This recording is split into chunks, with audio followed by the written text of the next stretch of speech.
Ravi de vous retrouver sur les antennes des médias leaders Twi TV et Watt FM. Vous le savez, cette émission est en direct et en simultané. C'est une occasion pour jeter un regard sur l'actualité, en tout cas d'ici et d'ailleurs. Nous allons une fois de plus respecter la tradition. Vous le savez, cette émission est également accessible en un clic sur les plateformes Facebook et YouTube. Je suis Adams Khaled Ouedraogo, président de ce tribunal.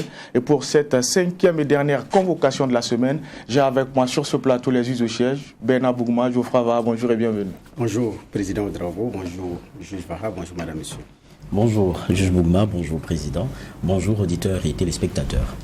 Lancée en décembre 2017 et opérationnalisée en début novembre 2019, la TNT, télévision numérique terrestre, et la question du paiement de la redevance constituent aujourd'hui une pomme de discorde entre les éditeurs et la société burkinabé de télédiffusion SBT. Cette dernière annonce la coupure du signal des chaînes de télévision non à jour du paiement de leur redevance à partir du 23 novembre 2021.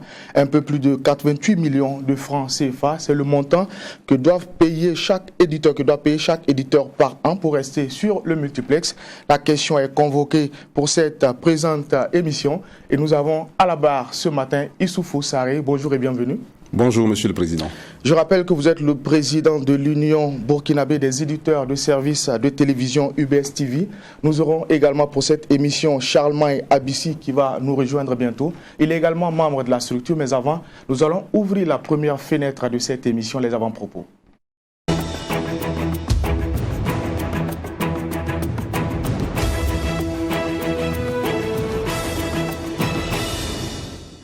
Et pour cette cinquième et dernière convocation de la semaine, je vais donner la parole au juge Vara. Qu'est-ce qui a retenu votre attention comme avant-propos? Oui, mon avant-propos concerne la note qui a beaucoup circulé, faisait état de ce qu'il fallait faire attention dans Ouagadougou, parce que des menaces planeraient, et regards jetés sur une possibilité d'attaque terroriste. Et ça a circulé, quand je dis ça a circulé, c'est parce que ça a été reçu et partagé par nombre de Burkinabés et ça a participé de créer une psychose. Et là, il faut le dire de façon très claire, beaucoup avaient peur. Maintenant, moi, ça me fait un peu sourire parce que même derrière tout cela, on dit de faire attention, il y aurait des terroristes dans Ouagadougou et tout. Mais je me demande ceux qu'on a tués à Rayongo, c'était qui? C'était des terroristes. Il y a des, comment dire cela, depuis ministre Simon Compaoré, en son temps, sécurocrate, le disait, il y avait des cellules dormantes dans Ouagadougou. Cela veut dire quoi? Cela veut dire qu'il est une menace qui continue, qui persiste et qui existe. Maintenant, c'est la vigilance des uns et des autres qui permet à ce que ça ne se mette pas en branle. Maintenant, s'il faut ajouter de la peur à la peur, je me pose la question de savoir si on se rend service. Et quand vous regardez aussi le contenu du message, vous avez plusieurs questions qui peuvent être suscitées à votre niveau. Maintenant, les partager, vous participez à ajouter de la peur. Et ça met vraiment mal à l'aise. Je crois que nous devons être nous-mêmes les artisans de cette sécurité-là, en renforçant le sentiment qui devait être pas celui d'une confiance aveugle, mais au moins celui de ne pas ajouter déjà aux souffrances des Burkinabés. Pour moi, ça, c'est très important. Maintenant, pour le reste, la façon dont ça a été traité, parce que il a très vite eu un communiqué de nos forces pour essayer de calmer et de dire qu'il n'en était rien. Et ce qui rassure au moins, c'est qu'ils veillent au grain par rapport à cela. C'est leur rôle régalien d'ailleurs. Mais je dis, c'est la leçon que moi je tire de ce qu'on a eu comme élément hier. Et je pense que chacun doit se poser la question de savoir est-ce que c'est toujours bon de diffuser ce genre d'informations-là. Merci, juge Vara. Juge Bougma. J'ai deux avant-propos. Le premier avant-propos, c'est à l'international.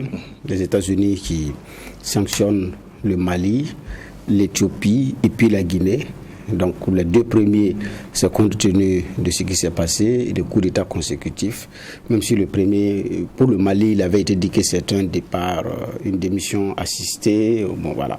Donc après, il y a eu le second round qui a été joué. Donc les Américains suspendent ces trois pays de l'AGOA, en tout cas d'un certain nombre d'appuis qui étaient octroyés, principalement l'AGOA, et qui aident ces pays-là dans plusieurs volets de développement. Donc le Mali, la Guinée, pour le renversement du régime de façon illégale, mais l'Éthiopie à cause de la guerre du Tigré. Donc C'est ce que l'administration Biden a pris, mais je pense que ça doit être, et c'est des sanctions qui vont être effectives à partir de janvier 2022. Naturellement, c'est pour voir la réaction de ces 3 pays en fonction de l'évolution de la situation. Parce qu'un Mali qui normalement devrait organiser les élections pour février 2022, nous sommes partis pour ne pas les avoir parce que le Premier ministre Maïga d'ailleurs a dit que les élections ne sont pas une fin en soi. La priorité, c'est la sécurisation du Mali parce qu'il y a même des chefs-lieux de région où des gens ne peuvent pas aller s'arrêter pour battre campagne. Donc organiser des élections dans ces conditions, c'est pas aussi évident. Donc pour le Mali, en tout cas, les choses semblent être claires qu'on n'aura pas les élections en février. Et le Mali doit également se préparer à d'autres types de sanctions parce que la CEDEAO a multiplié les missions auprès du Mali. La situation, on la connaît, c'est un représentant de la CEDEAO qui a été expulsé. Donc le Mali sait certainement que si les élections ne se tiennent pas à bonne date, il y a risque qu'il y ait d'autres sanctions. Maintenant, comment est-ce que le peuple malien, avec le gouvernement en tête, s'organise pour pouvoir faire face à cette nouvelle donne à partir de 2022 ? C'est en ce moment, on verra comment est-ce que les choses vont, si les lignes vont véritablement bouger sur le terrain. Mais c'est une communauté internationale également qui est mal à l'aise parce qu'elle a ouvert la brèche au niveau du Tchad. Et jusqu'à présent, on parle moins du Tchad par rapport à cela. Donc, on attend de voir, comment on appelle ça, la suite. Pour la Guinée, c'est pareil. Parce que pour le moment, on ne voit aucune date d'élection annoncée. Les choses vont petitement. Doumbouya aussi a ses idées sur la tête. On attend voilà. Le troisième, pardon, j'ai dit deuxième avant-propos parce que c'est 2. Le deuxième avant-propos, c'est au plan local, pour ne pas faire la publicité de ce transfert mobile-là, qui a pour nom 5. Moi, ce n'est pas pour faire de la pub, ce n'est pas pour, comme on appelle ça, dire que les autres qui étaient là nous prenaient beaucoup d'argent, nous siphonnaient, mais on a vu que effectivement, les compagnies pouvaient faire mieux en termes de réduire les coûts de transfert pour soulager des populations qui sont devenues, comme on appelle ça, on est habitué, c'est plus facile, c'est plus sécurisant. Vous avez votre argent sur le téléphone, vous voyagez avec, ça évite de trimballer de la liquidité. Parfois, l'accès aux banques, c'est compliqué dans certaines localités, c'est encore plus facile pour se sécuriser. Et puis bon, voilà. Donc, ça va vite. Mais avec le développement de 5, on se rend compte que les uns les autres pouvaient faire mieux en termes de, comment on appelle ça, de contribution à réduire les frais de transfert. Et c'est ce que nous sommes en train, évidemment, d'assister. L'intérêt de mon avant-propos, c'est de dire, c'est pas de dire aux multinationales, allez-y, non. C'est à partir de notre intelligence, comment est-ce que ces multinationales ont évolué, comment elles ont développé leurs produits et comment nous également, on peut utiliser la même technologie pour développer les nôtres. C'est tout. Ce n'est pas une affaire de « oh, toi que je m'y mette », non. C'est la qualité de l'offre, suffisamment montée avec un peu d'intelligence, avec les mêmes choses et puis avancer. Et c'est une solution, j'ai dit bien burkinabé, qui est venue prouver, comme celle en Côte d'Ivoire, Wave, qui a bousculé également les grandes maisons de mobile banking là-bas. Et c'est arrivé aussi au Burkina. Donc, j'ai dit, il y a des jeunes burkinabés qui sont capables, qui sont compétents dans plusieurs autres domaines, que s'ils ont un minimum de moyens, peuvent tutoyer les grands et même inverser la tendance. C'est ce côté possibilité de pouvoir le faire également chez nous qui, moi, m'intéresse. Moi, ce n'est pas de dire qu'ils ont fait, sinon, on a la capacité aussi de produire. Cessons d'indexer, cessons de passer notre temps à dire c'est eux, ils n'ont qu'à bouger, ils n'ont qu'à, c'est eux qui nous tiennent. Est-ce qu'on a envisagé que nous pouvons créer nous-mêmes, à partir aussi de l'existant comme ils l'ont fait? Oui, ça c'est possible. Et c'est là l'intérêt de mon avant-propos, parce qu'on ne va pas aussi passer notre temps à vilipender des gens, alors que nous-mêmes, nous ne bougeons pas les lignes à notre niveau. Merci, messieurs les juges, pour ces clés de lecture sur des questions d'actualité. Nous allons également dire merci à l'équipe de réalisation de cette émission, le Tribunal de l'actualité, qui nous permet d'être ensemble en direct et en simultané du lundi au vendredi sur le coup de 8 heures. Les chaînes de télévision jusqu'au 23 novembre 2021 pour passer à la caisse de la SBT pour le règlement de la redevance de la TNT sous peine de voir leur signal coupé. Un ultimatum qui n'est pas du goût de l'Union burkinabé des éditeurs des services de télévision. Elle a fait savoir lors d'un point de presse tenu hier. Nous vous proposons de suivre ce reportage et après on revient pour les éditions.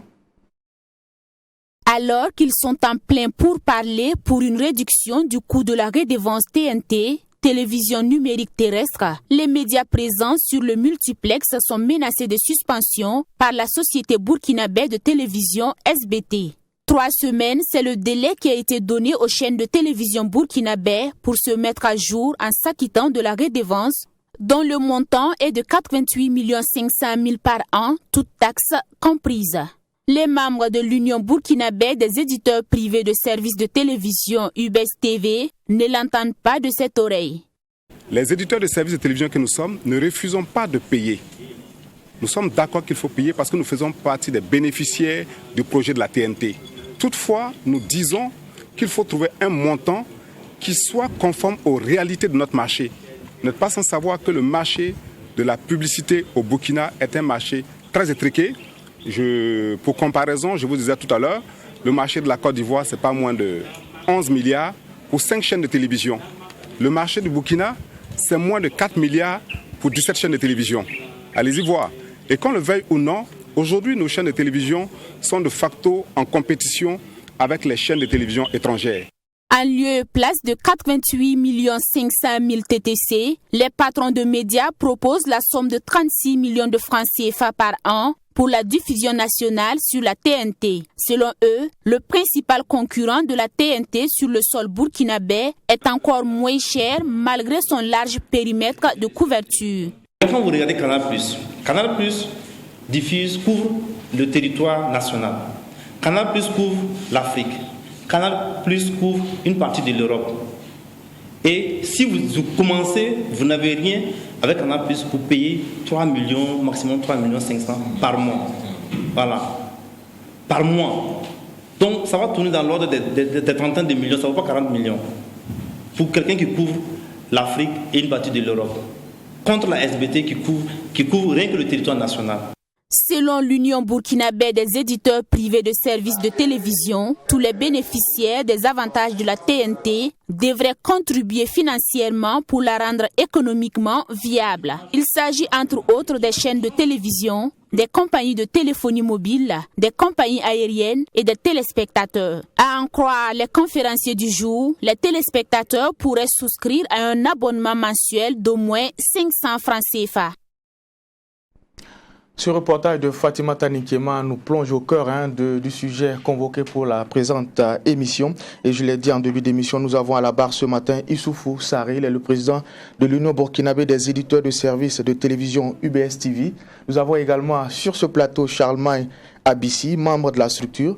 Alors on l'a dit, le thème c'est notamment le paiement de la redevance TNT. Avant le début de cette émission, je l'ai dit en introduction, la TNT a été lancée en 2017. Opérationnalisé en novembre 2019. 2 ans après, on est toujours sur les questions de redevance. On a comme l'impression que vous avez été embarqué sur une nouvelle plateforme, sur une innovation dont vous ne maîtrisez pas les contours, Président. Eh bien, merci, Monsieur le Président du tribunal. Effectivement, ce que vous dites est exact parce qu'il faut dire que le Burkina Faso est l'un des premiers pays d'Afrique francophone, pour ne pas dire le premier pays d'Afrique de l'Ouest francophone à implémenter la TNT. Donc, il va de soi que notre modèle tâtonne un tant soit peu. Mais si nous nous référons aux expériences d'ailleurs, notamment des pays comme la France qui ont implémenté le projet de la TNT avant nous, on aurait pu tirer enseignement. En ce sens que partout où la TNT a été implémentée, tous les bénéficiaires des retombées de la TNT, de ce qu'on appelle le quotient numérique, le dividende numérique, ont eu à contribuer pour financer la TNT. Mais dans notre cas, il est vrai qu'il y a un projet qui a été monté en son temps pour pouvoir contracter des prêts au niveau des banques ou pour convaincre les banques de financer, on était allé jusqu'à dire que les télévisions pouvaient payer 200 millions. Okay, c'est sur cette base que les dossiers ont été montés. Mais pour qui savait la réalité de notre marché, devrait pouvoir savoir que ce n'était pas possible. Donc une chose est de monter le projet pour avoir le financement au niveau des banques, une autre chose est de se référer à la réalité. Et aujourd'hui, quand on demande aux éditeurs de télévision de payer 88 500 000, c'est méconnaître la réalité du marché télévisuel burkinabé. Parce qu'une fois de plus, nous avons un modèle économique qui repose essentiellement sur la publicité. Au Burkina Faso, pour les chaînes de télé, vous savez tous, si vous faites le tour de 5 annonceurs, c'est fini. Vous prenez un pays comme le Ghana, on n'a pas moins de 50 chaînes de télévision. mais qui fonctionne. Pourquoi ? Parce que vous avez un pays semi-industrialisé qui communique fortement sur les chaînes de télévision. Donc ce n'est pas le cas chez nous. Donc nous avons dit à l'État, le modèle que vous voulez implémenter, il est bien, mais si on veut qu'il soit viable, qu'il soit périn, il faut qu'on ait des fondations solides. Et si les seules fondations doivent reposer sur le paiement de la redevance des chaînes de télé, à terme, le projet de la TNT, qui nous a rendus fiers parce qu'on était les premiers à le lancer, on risque de raser les murs. Le hand-griffe combat qu'on mène aujourd'hui, ce n'est pas tant pour les éditeurs, mais c'est même pour la SBT, c'est même pour la viabilité de la TNT qui relève désormais du patrimoine national. Les 46 milliards, c'est le contribuable burkinabé qui l'a financé.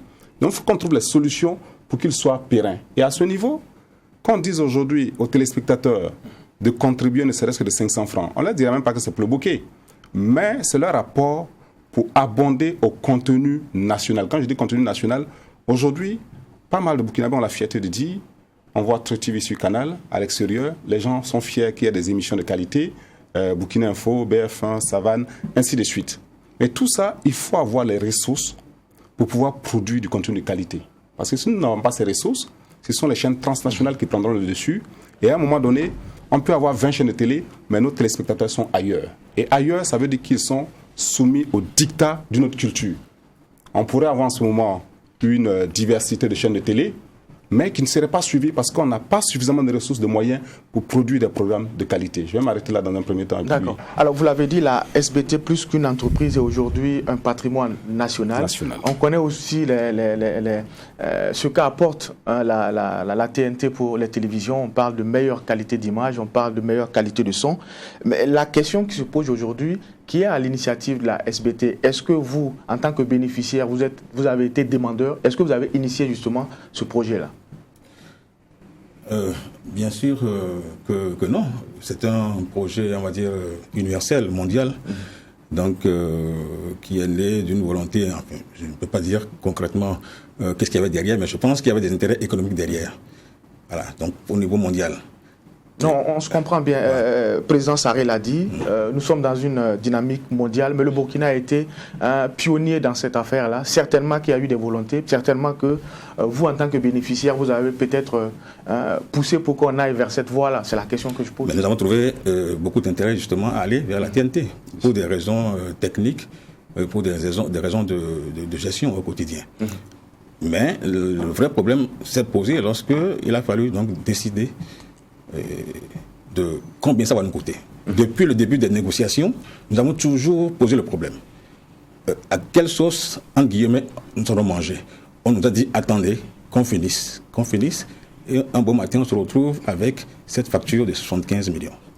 Ça a été décidé, on ne tient pas là. 88 millions 500. 88 millions, 75 millions hors taxe. Nous n'étions pas là. Nous avons donné des arguments. Nous n'avons pas été écoutés. Depuis le début, nous avons parlé du modèle économique. Nous avons proposé quelque chose. Mais on n'a pas été écoutés. Et aujourd'hui, on se retrouve face à quelque chose que manifestement, objectivement, on ne peut pas payer. Voilà, donc c'est aussi simple que ça. Hein? Quelqu'un disait, on parle de payer 75 millions. Quand vous regardez très bien, je ne suis pas sûr qu'aujourd'hui, je ne sais pas pour les anciennes télés, mais les nouvelles télé, je ne sais pas s'il y en a... 15 millions par an. Je ne sais pas si une télé fait un chiffre d'affaires aujourd'hui, à cette date-là, de 300 millions.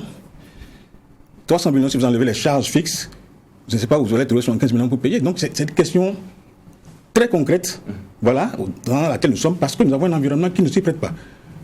Ça va m'amener à parler peut-être de la vision que nous avons de notre paysage médiatique.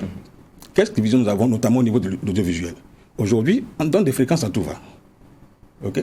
Et on veut en même temps que ces médias soient des entreprises viables, c'est-à-dire techniquement, économiquement viables. C'est un peu chercher donc, une sorte de quadrature du cercle. C'est ça le serpent qui se mord la queue. Ce n'est pas possible. Soit on veut que nous ayons une présence culturelle donc, à opposer au reste du monde, et on veut que nous puissions diffuser l'information aux populations les plus proches, hein, donc aller à la proximité de la population. À ce moment-là, il faut mettre de l'argent dedans. Si on veut que nous soyons dans les entreprises, il y a une autre façon de faire les choses. Donc nous sommes dans une situation où ce n'est pas facile donc, de jouer dans ce modèle hybride. Juge Bougma. Oui, effectivement, le montant il est sorti. M. Sarré a dit 88 500 000. M. Abissi a dit 75 millions. Effectivement, ce que l'opinion oublie, c'est que c'est en TTC. Donc ça fait 88 500 000 parce que ce qui est resté dans la tête des uns et des autres, c'est 75 millions. Hein, les 88 millions, c'est tout récemment que les uns et les autres se sont rendus compte que le 75 c'était hors taxe. Donc c'est bien de faire la précision pour ne pas éviter, pour éviter la confusion des chiffres. Maintenant, ma question c'est, au début, effectivement, le modèle économique a plusieurs fois été interrogé. Vous êtes les acteurs. Comment est-ce que l'État est arrivé à fixer ce montant? J'allais dire sans vous, quoi. Comment est-ce que, par rapport à... Quel a été votre niveau de contribution pour fixer le montant? Parce qu'il y a des associations professionnelles, des patrons des médias et de l'audiovisuel, donc, dans cette affaire-là. C'est une très bonne question. À ce niveau, je dirais que les éditeurs de services de télévision n'ont aucunement été associés au processus. Il y a un comité de pilotage présidé par le Premier ministère qui, depuis, je dirais, le projet d'implémentation de la TNT a été mis sur pied. Mais depuis ces 3 à 4 ans, à aucun moment, les éditeurs n'ont été invités. Quand bien même que nous avons envoyé plusieurs fois des courriers pour demander à être associés, nous avons même envoyé notre contribution par écrit. Une contribution de près de 14 pages qu'on a envoyée pour dire, voici les arguments que nous avançons, pour dire, par rapport à la redevance, un tel montant serait suicidaire pour les chaînes de télé et partant même pour la TNT, pour le projet TNT. Donc on n'a pas été associés. Je pense que c'est quand ça a été adopté que nous avons été invités à une rencontre du comité de pilotage pour nous entendre. Mais quand ce jour-là, on a présenté nos arguments, le président du comité de pilotage, qui n'est autre que son Excellence, Monsieur le Premier ministre, a dit, mais ce qu'ils disent n'est pas faux. Il y a des éléments, il y a des arguments qui sont vrais. Et un des responsables sur place a dit, Excellence, Monsieur le Premier ministre, nous ne pouvons pas faire de recul parce que nous avons déjà adopté. Donc, le Premier ministre était dans une bonne disposition, à savoir qu'il y a des éléments nouveaux qu'il n'avait pas, qui venaient d'être mis sur la table. Et s'ils avaient ces éléments, je ne crois pas qu'ils seraient forcément allés sur cette piste. Parce que l'autre fonction des médias, au-delà de l'entreprise qu'on voudrait voir, aujourd'hui, les chaînes de télévision notamment, nous constituons le dernier rempart contre l'invasion culturelle des autres nations. On ne parle plus de guerre avec les armes aujourd'hui. C'est le soft power, comme on dit. Le soft power, c'est l'influence culturelle. Et l'influence culturelle se passe comment? Mais c'est au niveau des mentalités. Au niveau des mentalités, les médias sont les premiers supports. Vous allez prendre aujourd'hui la ville de Ouagadougou, les jeunes qui y habitent, en termes de culture, ils ont plus de similitudes avec les jeunes Américains, les jeunes Français, qu'avec leurs cousins qui sont à 100 km d'ici. Qu'est-ce qui fait ça? Ce sont les médias. Par moment, nos médias sont épiés par les téléspectateurs quand ils voient une image, ou du moins une scène qui est contraire à nos mœurs, à nos valeurs, ils s'indignent. Et à nous de nous corriger. Et l'État nous fait obligation de diffuser un minimum de 40 à 60% de contenu burkinabé. Ce n'est pas le cas pour les autres entreprises. En considérant tous ces éléments, on peut se dire que les entreprises télévisuelles ont une fonction culturelle assez marquée et qu'il faut les accompagner dans ce sens. Ailleurs, il y a des subventions fortes. Il y a des subventions pour aider les entreprises de télévision à produire du contenu qui valorise notre culture, qui valorise notre identité culturelle. Et même le modèle dont nous parlons, pour financer la SBT qui a coûté 46 milliards, grâce au projet de la TNT, l'État a pu vendre des licences 4G aux compagnies de téléphonie mobile. Et ces licences 4G, ce n'est pas moins de 60 milliards. Largement au-dessus des 46 milliards de financement. Donc on couvre largement ce qui est investi. Et dès qu'on couvre cela, ce sont les retombées de la TNT. Donc qu'on veuille aujourd'hui, que ce soit les éditeurs de services de télévision qui soient les seuls à porter cet investissement, je pense quelque part, soit on a une mauvaise appréciation du contexte, où on n'irait pas jusqu'à dire qu'il y a d'autres intentions, on ne croirait pas en ça, mais quand j'ai d'autres intentions, à la limite, on se serait rendu compte qu'on a donné trop de licences aux chaînes de télé, il faut maintenant réduire. Mais ce n'est pas de cette façon. Alors, j'ai posé la question de votre présence parce qu'effectivement, le modèle économique des médias, il n'est pas suffisamment maîtrisé par certains. Quand on parle il y en a qui ne se gênent pas de vous poser la question, mais comment est-ce que les médias rentabilisent? Comment est-ce que vous gagnez de l'argent pour faire tourner la machine? Donc, c'est-à-dire qu'en termes de maîtrise du système, ce n'est vraiment pas évident. C'est pourquoi j'ai posé la question. Mais maintenant, je vais être plus concret. C'est quoi ce que vous proposez comme alternative? Je crois que depuis le début, en tant qu'entreprise citoyenne, nous nous sommes concertés, nous avons dit, OK, nous ne voulons pas la gratuité. Quand bien même, on aurait pu exiger la gratuité et l'accompagnement pour les raisons qu'il vient d'évoquer. Notre contribution à un service public qui est d'apporter l'information au plus près des populations dans diverses langues, OK, et avec les mots que les gens comprennent. Deuxième chose, nous sommes dans un monde globalisé, avec les bouquets satellitaires qui nous envahissent et qui nous imposent une culture. Écoutez, nous sommes de tout petits pays. La France est en guerre contre l'Amérique à cause de ça, avec l'exception culturelle. Mais nous, qu'est-ce que nous pouvons apporter? C'est tout ce que nous avons. Mais normalement, dans la vision, on devait comprendre que c'est l'opportunité pour nous d'opposer ou de présenter au monde entier, n'est-ce pas, la vision de l'Afrique en matière culturelle, en matière d'éducation. Je vais vous donner un exemple. Nous avons suivi les Européens sur un certain nombre de pistes. Aujourd'hui, en France, les gens se posent la question, est-ce qu'il faut rétablir la fessée ou la gifle pour les enfants? Est-ce que vous vous rendez compte de ce que ça veut dire? Ce qu'ils nous ont imposé, ils sont en train de vouloir le reprendre. Et nous avons cette possibilité et nous avons encore ces valeurs-là avec nous. Je pense que nous avons un rôle à jouer dans la conscientisation du monde entier, donc à ramener le monde entier à un niveau humain. Et c'est ça que nous pouvons vendre, nous. Bon, si on ne comprend pas que nous pouvons contribuer à ça, je pense qu'il y a un petit problème. Donc du coup, nous avons dit, en discutant, nous allons proposer 3 millions. Nous avons bien évoqué la question sur Canal, vous payez 5 500 € par mois. Environ 3 250, 3 300. Mais pour une couverture continentale. Mais pourquoi ne pas être raisonnable pour un service public? Parce qu'on ne va pas rester dans une logique économique, parce que ce n'est pas nous qui avons inventé ce modèle-là. Dans tous les pays, donc, comme il l'a dit, on vend des licences pour déployer la TNT. Nous avons eu l'opportunité, nous avons attiré l'attention une fois ici, au moment où le dernier opérateur devait racheter, je ne cite pas les noms. Mais pourquoi ne pas dire à cet opérateur, viens, tu deviens un 4e opérateur, on prend l'argent et on investit. On a laissé l'opération se mener, rachat d'une société qui existait, et puis bon, on est resté sur les mêmes choses. Nous avons attiré l'attention à ce moment-là. Personne ne nous a écouté. Mais je pense quand même que nous sommes sur le terrain et que, bon, nous pouvons contribuer à la réflexion. Moi, je suis un adepte aujourd'hui de ce qu'on appelle l'intelligence collective. Quand vous n'écoutez pas les gens, tous les secteurs, toutes les sensibilités, vous allez prendre des décisions qui sont uniques, vous allez prendre des décisions qui ne sont pas pérennes. Et nous sommes aujourd'hui, le même gouvernement constate que le modèle économique est mauvais. Qu'est-ce qu'on fait? C'est toute la question qui se pose aujourd'hui. Donc nous avons proposé, beaucoup parmi nous ont dit 30 millions, 36 millions, ça ne va pas être possible. Nous avons dit, on va faire l'effort, parce que nous sommes des citoyens. Faisons l'effort au moins de payer ça. Et ce serait que justice, parce qu'au moins nous serons en équilibre avec ce qui se propose sur d'autres bouquets.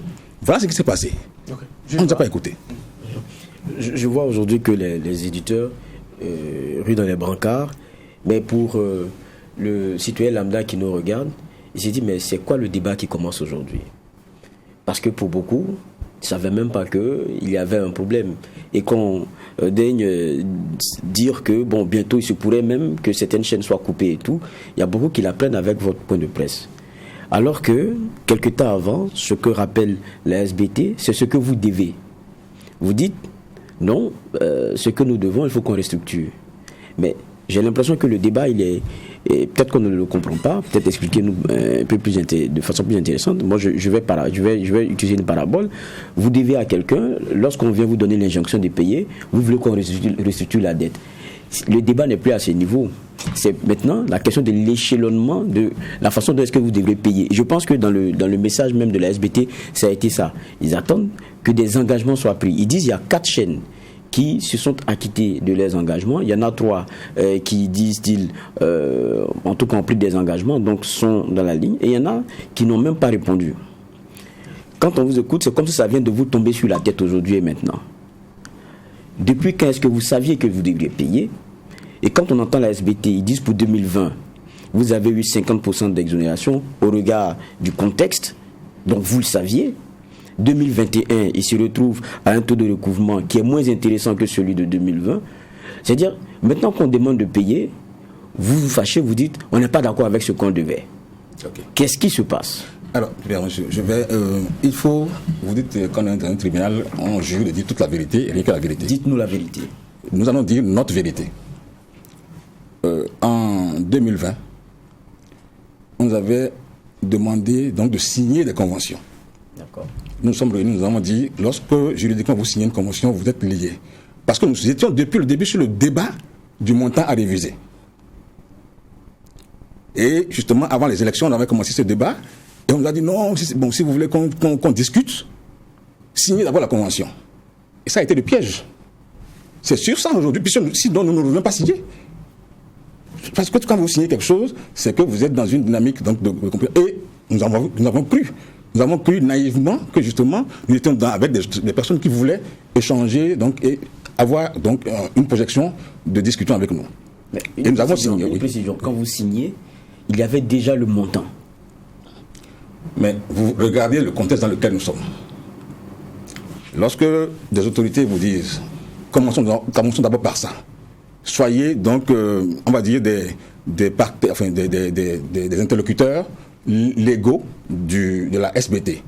Si vous n'avez pas de convention, vous n'avez pas de contrat, donc on ne vous reconnaît pas. Certains même sont partis, on avait dit qu'on allait déposer une caution de 3 millions, juste pour vous dire qu'on a dit non, si vous ne signez pas, on ne peut pas recevoir l'argent. Bon, cette dynamique dans laquelle nous sommes, en nous disant que nous sommes quand même entre nous et que les gens prennent des engagements et qu'ils pourraient donc après enclencher le débat sur lequel nous allons revoir les montants, mais ce débat va s'engager. Mais non. Après ça, on s'est rendu compte que donc, les lettres de relance ont commencé donc, à nous être adressées. Donc voilà où le jeu est un peu pipé. La DS sont pipés à ce niveau-là. Et c'est dommage. C'est dommage, c'est comme si nous avions été floués. Il y a eu quelque part dol dans l'affaire, je pense.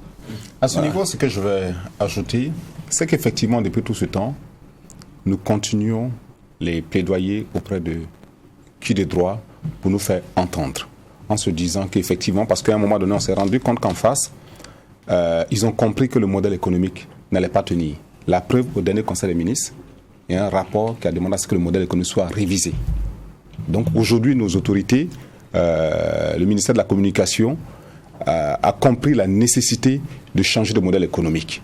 Alors si on a compris la nécessité de changer de modèle économique, c'est qu'on s'est rendu compte qu'il y a eu des erreurs d'appréciation. On voudrait qu'on soit victime de ces erreurs d'appréciation. L'autre chose, comme Abissi le disait tout à l'heure, parce que l'objet de notre conférence de presse, justement, ce n'était pas pour entrer dans un bras de fer avec la SBT. Mais l'image qui avait été donnée de certaines entreprises de presse, notamment télévisuelles, c'est comme si nous étions des entreprises indélicates, des entreprises inciviques à la limite, qui doivent de l'argent qui ne veulent pas payer. Nous avons jugé bon de rétablir un certain nombre de choses.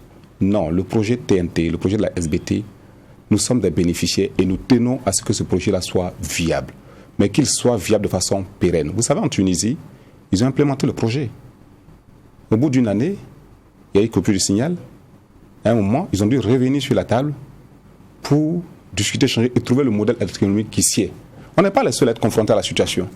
Il serait bien qu'on s'inspire de ce qui se passe ailleurs. Parce qu'une fois de plus, comme il a dit, vous avez aujourd'hui près officiellement une trentaine de chaînes de télévision pour le paysage télévisuel burkinabé, avec un marché qui ne vaut pas les 4 milliards. Alors si on veut avoir des entreprises viables, des entreprises qui pourraient être conformes par rapport à un certain nombre de textes, parce qu'aujourd'hui vous avez la convention collective qui exige à ce que le personnel des différents médias et des chaînes de télévision soit traité de façon décente. Mais pour qu'il soit traité de façon décente, il faut qu'on ait de la ressource. L'État nous accorde des subventions. Quand on accorde des subventions à les médias, qu'est-ce que cela voudrait dire pour des entreprises? Soit c'est pour la mission de service public, soit on estime qu'ils sont dans une situation précaire. Alors, on ne peut pas dire on vous accorde des subventions pour vous aider, et de l'autre côté, on vous demande de payer 48 millions. Il y a mal donne. Et tout ce temps, on continuait de mener le débat pour leur dire, écoutez, la piste sur laquelle on va même s'il arrivait que certains payent, ça ne sera pas périn. À terme, ça va se bloquer. On nous faisait comprendre, on continue les négociations, et jusqu'à présent, où on a été un peu surpris par la dernière sortie de la SBT, c'est parce qu'il y a une rencontre qui est prévue avec le chef de l'État pour que les médias puissent poser leurs problèmes. Nous étions tous dans l'attente de cette rencontre, qui était prévue normalement pour le jeudi dernier, le jeudi passé, mais qui a été reporté. Donc on se disait qu'à l'issue, il y aurait peut-être des pistes de solutions. Quand toute attente, effectivement, cette mesure de la SBT a sorti, on n'a pas compris, parce qu'on était véritablement de l'attente pour voir à l'issue qu'est-ce qui sera finalement décidé. Donc, soyez rassurés, quand on n'est pas dans une position où on voudrait faire le bras de fer ou être en rébellion contre la SBT, pas du tout. Nous sommes les premiers bénéficiaires. Eux, il est de bon ton qu'on puisse contribuer. Moi, je continue ma série de questions parce que Benda aussi attend. Oui, tout à fait. Ce sera la dernière.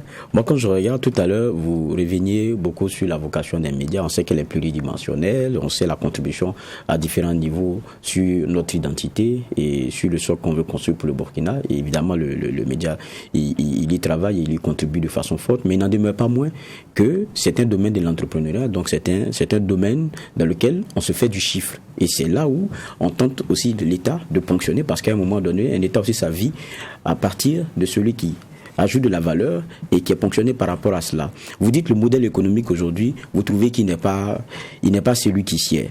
Et pourtant, le modèle que vous voulez faire changer, il faut que quelqu'un paye. Si vous trouvez que c'est insupportable pour les médias que vous êtes, ça veut dire que qui contribuera? C'est le consommateur final, alors que jusqu'à présent, ça a été un modèle dans lequel ça a été gratuit pour lui. Justement, très bonne question. À ce niveau, les pays qui ont justement profité de nos erreurs pour s'améliorer, on aurait pu avoir des bouquets TNT signés SBT, qui allaient pouvoir offrir d'autres services, des services Internet par exemple, des services à valeur ajoutée, de sorte à ce que vous, Bougma, quand vous prenez votre bouquet SBT, au-delà de la télévision que vous avez d'autres services associés. Donc, ce dernier-là vient payer ce bouquet parce qu'il a d'autres services. Du coup, si on a 1 million de personnes qui s'abonnent au bouquet SBT, on a résolu le problème. Donc, notre position aujourd'hui, c'est même d'aider la SBT à trouver une solution pérenne. Parce qu'aujourd'hui, les bouquets qu'on vend ne sont pas sous le contrôle de la SBT. Chaque commerçant peut se lever, aller en Chine, commander ses bouquets. Donc, il n'y a aucun contrôle. Or, il aurait été souhaitable qu'il puisse avoir non seulement un contrôle. Quand on prend certains pays qui ont implémenté la TNT, même les études d'audience dont on parle, mais c'est justement à partir de ces bouquets qu'on mène les études d'audience. Mais aujourd'hui, nous n'avons pas cette possibilité. Donc, ne manquons pas le coach. On a pris une fausse piste, il y a lieu qu'on revienne. On peut s'entêter, mais tôt ou tard, on reviendra en arrière. Parce que, à la matière, je peux dire, ce n'est pas nous qui avons inventé le modèle, on l'a vu ailleurs, on a vu ce qui a fonctionné, ce qui n'a pas fonctionné. Et la piste que nous avons prise, à terme, on va se bloquer. Nous tirons à la limite sur la sonnette d'alarme pour dire aux autorités, pour dire à la SBT, bon, c'est bien heureux qu'ils aient compris parce que, comme je dis, au dernier Conseil des ministres, il y a un rapport qui a été adopté pour changer de modèle économique. Mais si ce rapport était adopté, qu'on veuille un temps soit peu alléger ce qui avait été, on pourrait appeler ça comme étant des conséquences de la première mesure qui avait été prise et qui nous demande aujourd'hui à chacun de payer près de 100 millions d'arriérés, alors qu'on était toujours en négociation. Et les 3 millions dont tu parles qu'on avait payés, c'était pour montrer notre bonne foi, pour montrer à la SBT qu'on n'était pas en rébellion, on était de bonne foi. Donc on avait tous avancé 3 millions pour dire, c'est l'ancien ministre qui avait dit que ce soit la base minimale à partir de laquelle on pourrait discuter. Et jusqu'à présent, on attendait d'être invité au comité pour réouvrir les négociations. C'est ce qu'on nous avait promis. Mais il y a un tout autre point, la SBT qui dit, lors du déjeuner de presse, que certains n'ont même pas daigné répondre. Certains n'ont pas daigné répondre. Soit on n'a pas la preuve matérielle, mais si ça a été le cas, parce que la plupart des chaînes de télévision réunies au sein de UBS TV, régulièrement UBS TV répondait pour l'ensemble des chaînes de télévision. D'accord. Voilà. Donc certains peut-être ont trouvé pas forcément indiqué de répondre en plus des réponses de UBS TV. Il est arrivé qu'individuellement chacun envoie des courriers, mais il y avait aussi des courriers groupés à travers celui de UBS TV. La question que je vais poser, est-ce que vous pensez que réellement le Burkinabé va rechigner à payer 500 francs par mois pour regarder ces images? Regardez un peu le schéma que nous avons fait à minima, donc sur les 500 francs par mois. Nous avons dit 500 francs par mois avec une base donc de 1 million de décodeurs, ça nous fait 6 milliards l'année. La SBT a besoin de 2 milliards pour fonctionner. Pourquoi est-ce qu'on ne peut pas sur ça donner peut-être 2 milliards au fisc et pour renforcer notre présence sur donc les bouquets mondiaux, donner des 2 milliards à une régie pour gérer la production des médias.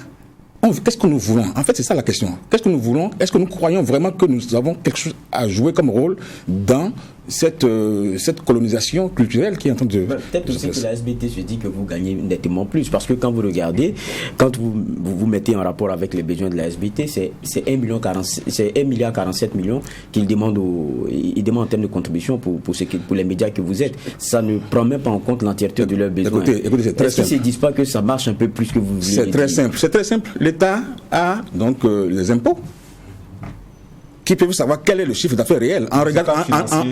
On peut même aller regarder les comptes de chacun des médias et faire une petite étude là-dessus pour savoir que si ça marche ou pas. Aujourd'hui, moi je donne le cas par exemple de Savane TV. Nous mettons près de 70% dans les charges salariales. Pour l'entreprise, c'est fou. Simplement parce que vous ne pouvez pas faire une télévision avec 15 personnes. Le minimum de personnes qu'il faut employer, c'est 60. 60, 80. Je dis le minimum.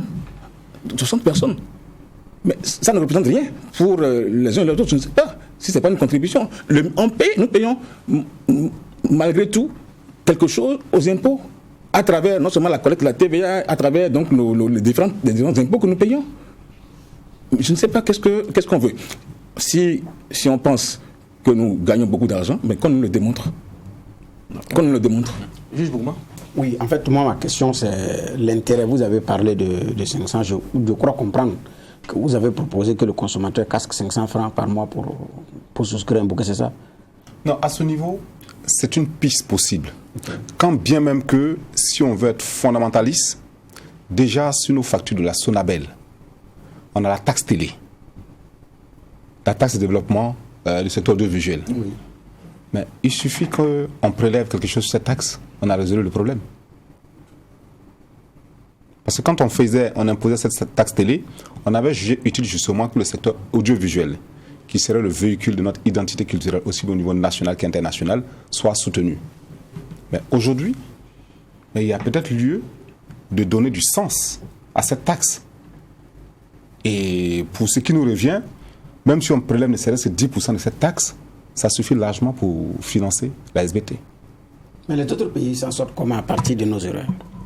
Mais les autres pays, quand je prends par exemple un pays comme le Mali, qui est l'un des modèles qui marche bien, comme je l'ai dit, le bouquet malien, il y a des services associés. C'est-à-dire quand vous partez payer le bouquet TNT de l'équivalent de la SBT malienne, vous avez la possibilité d'avoir la connexion Internet. Donc ce ne sont pas les éditeurs de services de télévision qui payent. C'est le consommateur final. C'est le consommateur final.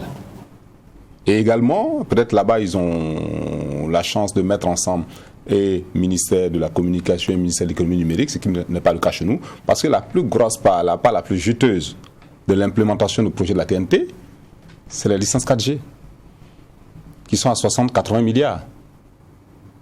Mais ces 60-80 milliards, le ministère de la Communication n'a pas pied là-dessus. Mais pour nous, au-delà de chaque ministère, c'est l'État burkinabé. Au-delà des ministères, c'est l'État burkinabé. Et c'est de voir comment est-ce qu'on s'arrange pour qu'on ne soit pas demain la risée des autres. C'est-à-dire on a été les premiers à être applaudis, félicités, les autres sont venus s'inspirer de notre modèle. Et qu'au lendemain, la volonté d'avoir plusieurs chaînes de télé pour avoir une pluralité d'opinion, une diversité de production, parce que la télévision, c'est à la limite, c'est quoi? C'est un contenant, il faut mettre du contenu. Et si je vous le disais tout à l'heure, qu'on le veuille ou non, nous sommes de facto en concurrence avec les chaînes transnationales. Combien de gens aujourd'hui sont connectés à des chaînes ivoiriennes, sont connectés à des chaînes maliennes ou à des chaînes françaises ou américaines?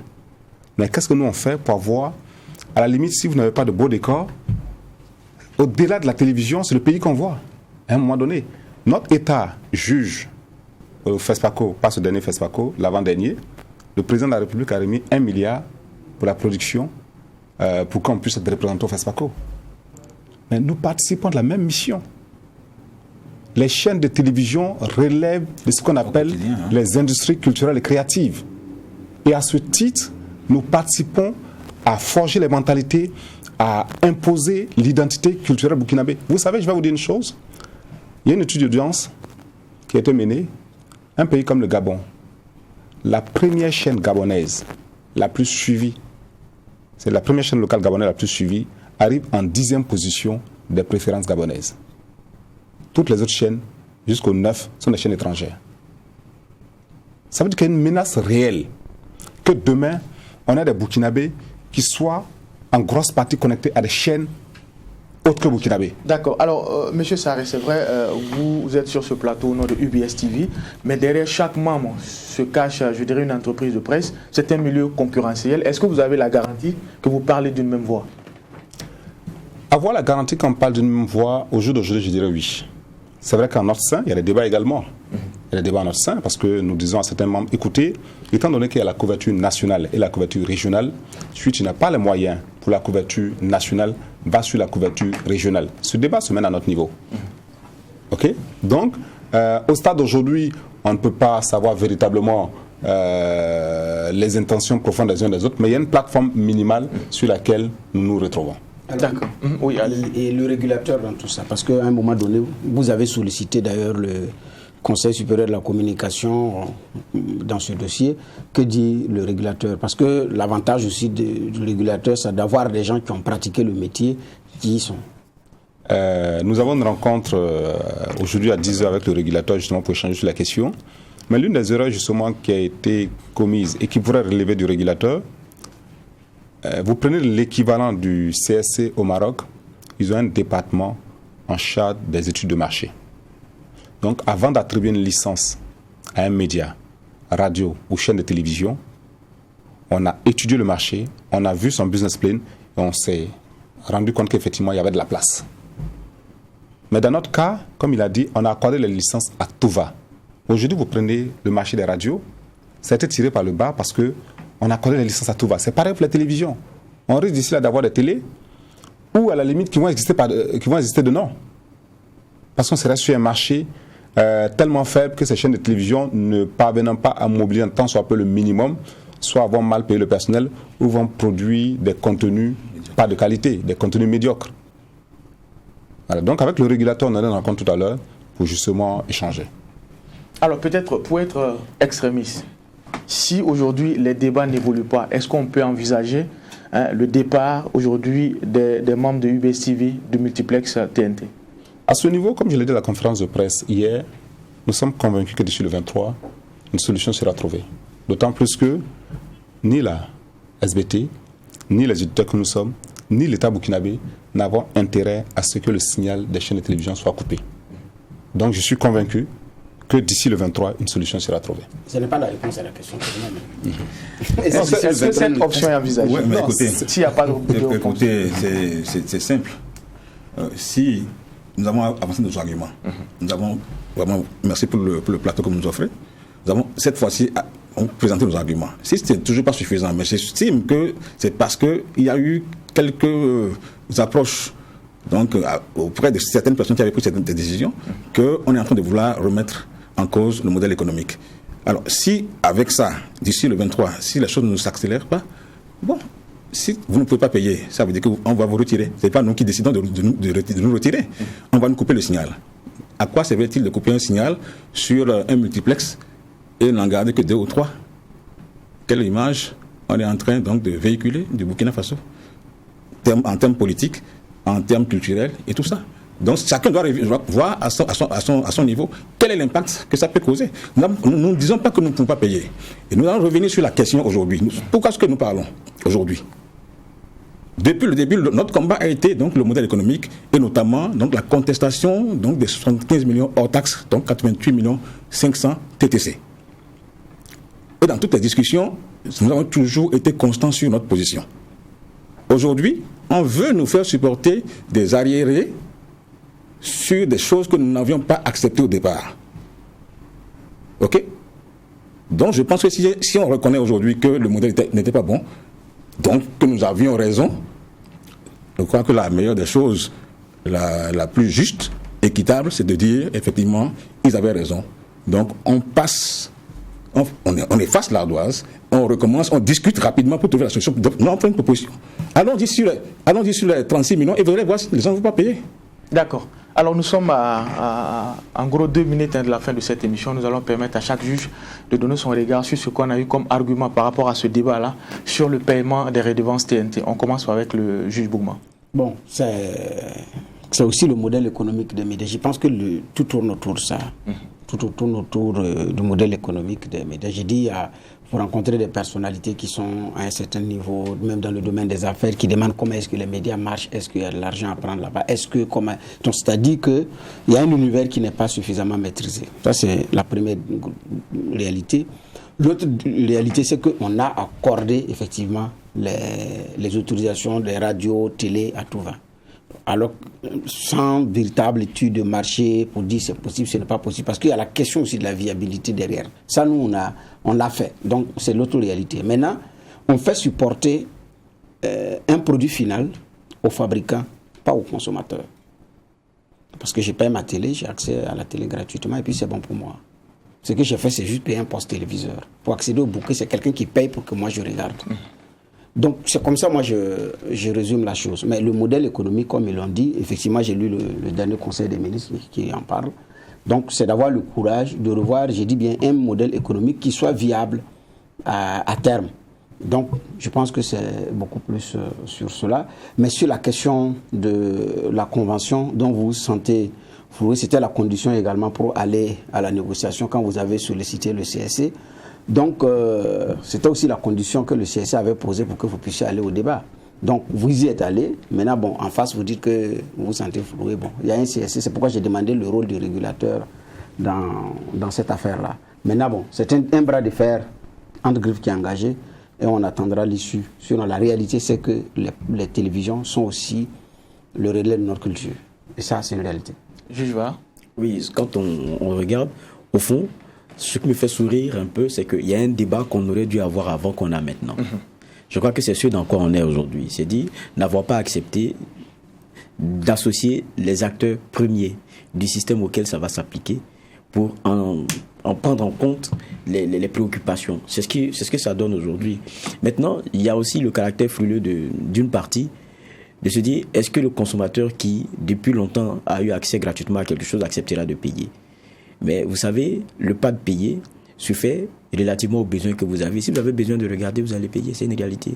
Maintenant, il faudrait aussi qu'on sache clairement jusqu'où la plupart de ces éditeurs-là peuvent payer pour continuer de vivre. Parce que quoi qu'on dise aussi, nous on est en train de parler, on est au tribunal de l'actualité, on est concerné par le 23. Ça veut dire que si c'est coupé, on ne nous recevra pas. Donc ça aussi, c'est une réalité. Mais j'espère que, comme le disait Sari tout à l'heure, le juste milieu sera trouvé. Parce que, à la fin, c'est quoi? Vous êtes une compagnie de transport, ceux qui sont à l'intérieur, vous passagers, ils disent qu'ils ne peuvent pas payer les tickets, vous vous fâchez, vous allez démarrer le cas à partir avec qui? Très bonne question. Il faut qu'on s'entende. Merci, messieurs les juges, pour ce clé de lecture. C'est vrai qu'on n'a pas tiré de verdict, on n'a pas donné de verdict. Oui, peut-être ajouter quelque chose? Et puis il faut que la SBT vienne aussi parce qu'on veut bien les recevoir. Bien sûr, parce que le principe de cette émission, c'est avoir un regard pluriel sur la question. On a eu aujourd'hui la lecture de l'Union burkinabé des éditeurs de services de télévision UBS TV avec son président Issoufou Sarré. Merci d'être venu. Merci également à monsieur Charlemagne Abissi. Vous êtes membre de cette structure-là. Comme je l'ai dit, nous avons eu un point de la réalité avec ce que vous avez donné comme argument. Nous allons nous faire le devoir d'avoir la SBT sur ce plateau-là. En attendant, on va vous dire merci et au revoir. On se donne rendez-vous lundi pour la même mission. Posez un regard critique sur l'actualité. Mais en attendant, restez fidèles au programme des médias de Tri TV et Watt FM.